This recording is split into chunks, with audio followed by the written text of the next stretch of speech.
Hello সবাইকে আমার চ্যানেলে আরও একবার স্বাগত জানাই। কেমন আছো সবাই? আশা করি সকলেই ভালো আছো। তো তোমরা তো আগের পার্টে দেখেইছিলে যে আমি একটা get ready with me video share করেছিলাম তোমাদের সাথে।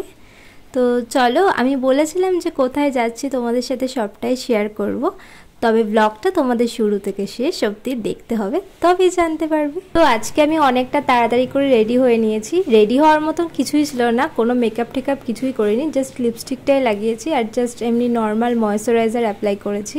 কারণ এই গরমের মধ্যে সত্যি কথা বলতে গেলে কোনো কিছু মেকআপ করতে ভালো লাগে না। ওই দেখো, দেখতে পাচ্ছ যে টোটো আসছে আর ওইটাতে করে কাকিমা, পিউদি আর ভেলকি আছে, আর আমি আর মাউনি তারপর উঠলাম। তো আজকে এসেছি চন্দননগর স্ট্যান্ডে, দেখে বুঝতেই পারছো সকলেরই খুব পরিচিত একটা জায়গা।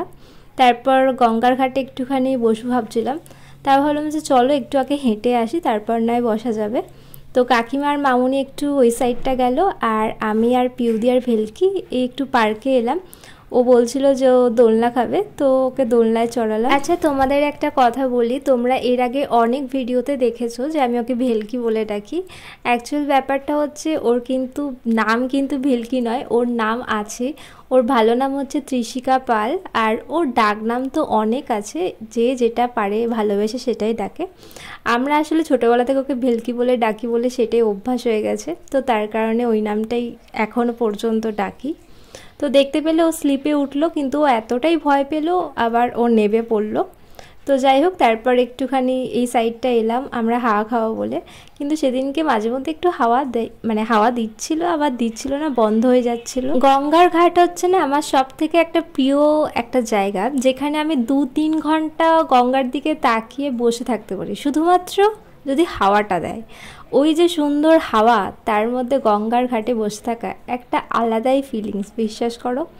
মানে যারা বসতে ভালোবাসে গঙ্গার ঘাটে তারা সেই জায়গাটা ফিল করতে পারবে যে কতটা ভালো লাগে। তো যাই হোক, অনেকক্ষণ বসা হলো, তারপর খিদে পেয়ে গেছিলো সবারই। তো আমরা এখানে মোমো নিয়েছিলাম আর চাউমিন নিয়েছিলাম। আমি চাউমিন খাইনি, মামুনি খেয়েছিল, আর আমি মোমোটা খেয়েছিলাম, আর কাকিমার পিউদিও তাই চাউমিন মোমো সব মিক্সড করেই খেয়েছে। তারপর ভেবেছিলাম আইসক্রিম খাবো, কিন্তু আমার আবার আইসক্রিমের থেকে বেশি ভালো লাগে এই কুলফি খেতে, দারুণ লাগে বিশ্বাস করে, কুলফির একটা আলাদাই টেস্ট। তো তারপর আমি কুলফিগুলোকে নিয়ে এই কাকিমার মাউনি যেখানে বসেছিল কাকিমাকে দিয়ে এলাম, তারপর আবার একটা নিয়ে মামুনিকে গিয়ে দিয়ে এলাম। তো তার আগে ভেলকির খাওয়া অলরেডি শুরু হয়ে গেছে। তো দাঁড়াও, এবার ভেলকিকে দেখাই যে ওর মুখটার কি অবস্থা।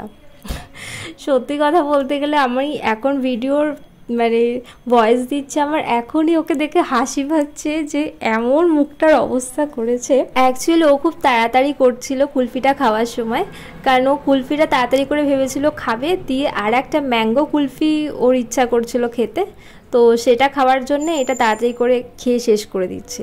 তো এই দেখো মায়ের কাছে হাত জোড় করছে, মাম্মা আমাকে কুলফি খাওয়াও, ম্যাঙ্গো কুলফি খাওয়াও।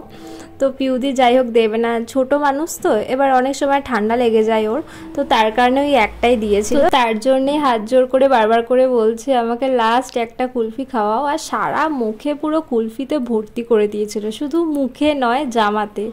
তো ওই কীর্তি দেখে আমি, মামুনি, কাকিমা, পিউদি চারজন মিলে প্রচণ্ড হাসছিলাম, পুরো পাগল হয়ে গেছিলো।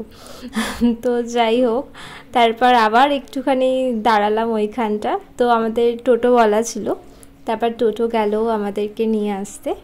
তারপর আমরা টোটো চেপে এবার সবাই মিলে বাড়ি যাব। তো বেশ ভালোই মজা হলো, এরকম সবাই মিলে একসাথে বেশ সন্ধ্যেটা মাঝে মধ্যে কাটালে বেশ ভালোই লাগে। অবশ্য যে যার কাজে সবাই ব্যস্ত থাকে, বাট তাও সময় বের করে মাঝে মধ্যে কাটাতে হয়, ভালো লাগে বেশ সবারই। তো চলো, আজকের ব্লগটা আমি এখানেই এন্ড করছি, দেখা হচ্ছে আবার তোমাদের সাথে নেক্সট কোনো ব্লগে। আর এই ব্লগটা যদি তোমাদের ভালো লেগে থাকে তাহলে অবশ্যই একটা লাইক করে দিয়ে চ্যানেলটি সাবস্ক্রাইব করে দিও। টাটা।